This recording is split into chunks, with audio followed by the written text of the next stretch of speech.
Alright guys, got another gun here. Figured give y'all a quick look at it. So I picked this up from grabagun.com.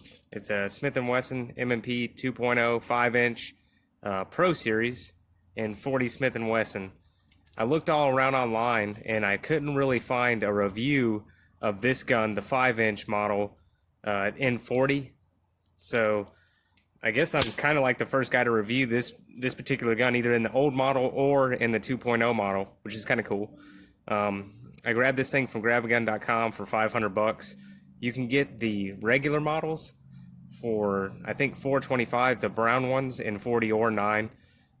So you're paying about $75 more for this gun, and what you get for your extra $75 is it'll come with a set of fiber optic sights, a green fiber front, and red rears. I'll talk more about those in just a second. It comes in all black if you're not really a brown gun fan.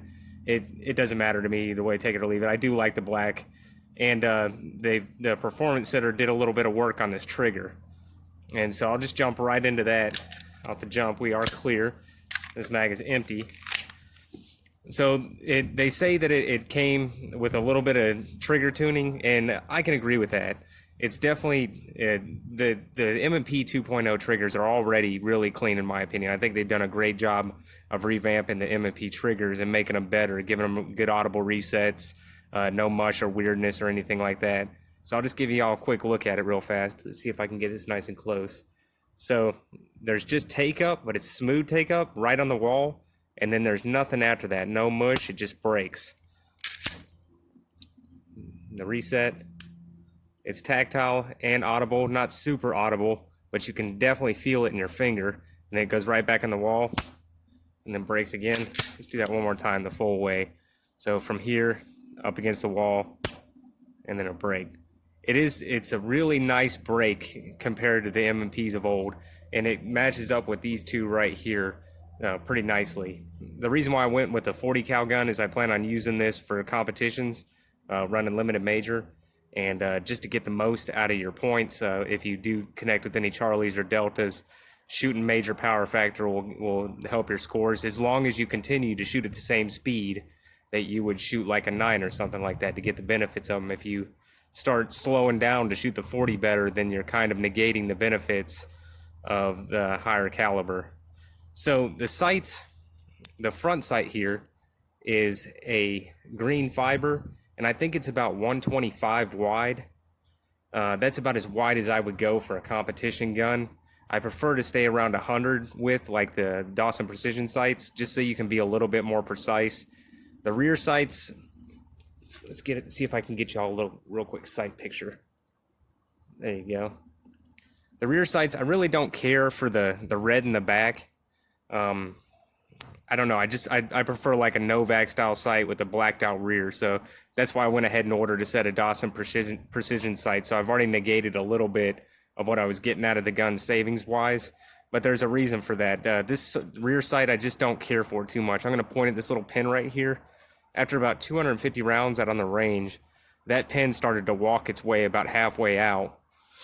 And so I got it back to the house. I put a little blue Loctite down in the hole, and I blue Loctited the pin a little bit before I drove it back in, and that should keep it steady. I don't picture it coming out anymore, but I'm still going to replace them because I don't care about this elevation setup that they got going on here. It's spring loaded, and I'm pretty sure that this screw's already moved a little bit. Just from the beginning of the range session to the end of the range session. I didn't mark it, I should have. But I'm just going to go ahead and swap these out just to kind of eliminate any kind of concerns I've got about it. As far as the shooting of the gun, you would think because it's 40, it would have a little bit more recoil to it. And I suppose it does, but it's really mild. It's not bad at all. As long as you got a nice high grip on the gun and, you know, you get your hands where you need to be, it's got a nice kerchunk to it. It doesn't feel like anything you can't manage.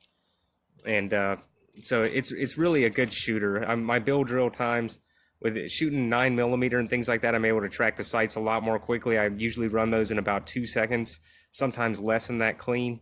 With this gun, the best I could do on my first range visit was a 2.25 clean, but I think I can get that down with a little bit more practice.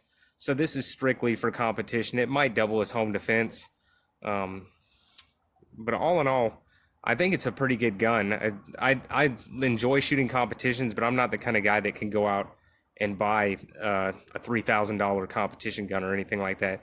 This gets me in the game, and then I just have to rely on my shooting to help me with the rest. There is one negative thing about this gun that I've noticed. So I'm just going to pull the mag, lock the slide back to the rear.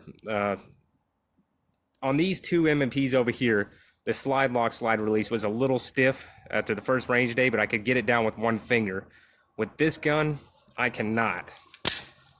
So I'm probably going to recontour this little guy right here just to make it to where it'll go forward with just one finger. That's nothing a little bit of 3000 grit sandpaper or something can't take care of, and then a little bit of rebluing. But that is something I've noticed. It's definitely different on this gun. If I take one of my other ones here, this is the 2.0 4-inch model. I can get that to go forward easily. And then on my 3.6, that one goes down. It's a little bit stiffer, but still fairly easy. So maybe this is something that I can just work in over time. But it is something that I noticed. So for about 75 bucks more, this is kind of what you're getting. Put a magazine back in it. And I will just give you guys a quick look around the gun, since I didn't do that in the beginning. I do like the black slides over the brown. And it also came with this little pistol cleaning kit, which is cool. It's definitely usable. I'll take it with me whenever I got in the range. And if I ever have to break down and clean a gun real fast, I'll just make sure I get some lube in there. But I'm going to take it out and run it a little bit and let y'all know what I think. I might even throw in match footage for this one if I get a chance to get to one here soon. So just stay tuned for that. But this is an awesome little gun so far. And I am just thrilled about what Smith & Wesson has done as far as the changes they made to the M&P line to make these guns better. I really don't think you can go wrong with any of them. All the triggers feel good. Let's see. I just want to check this. All right.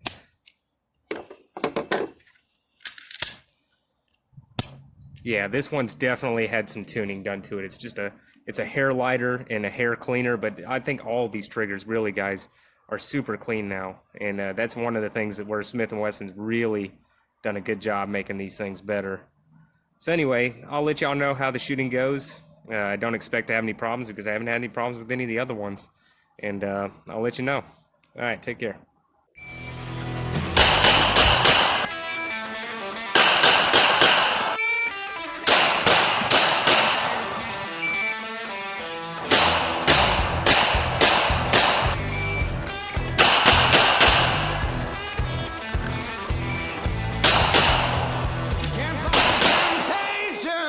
Get the vibration.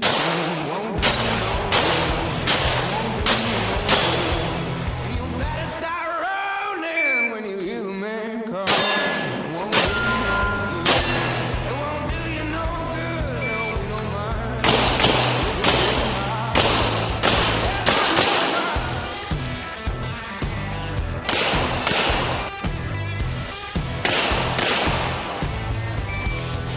Now let them all break you. Let the feeling come take you. It won't do you no good. It won't do you no good. I know I got fever, so when you hit me right, it won't do you no good. And I kiss your baby.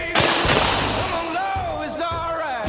Heaven knows they wanna break you apart. Yeah, kiss your baby goodbye. Come on low, it's alright. You never know unless you give it a try. Oh, baby.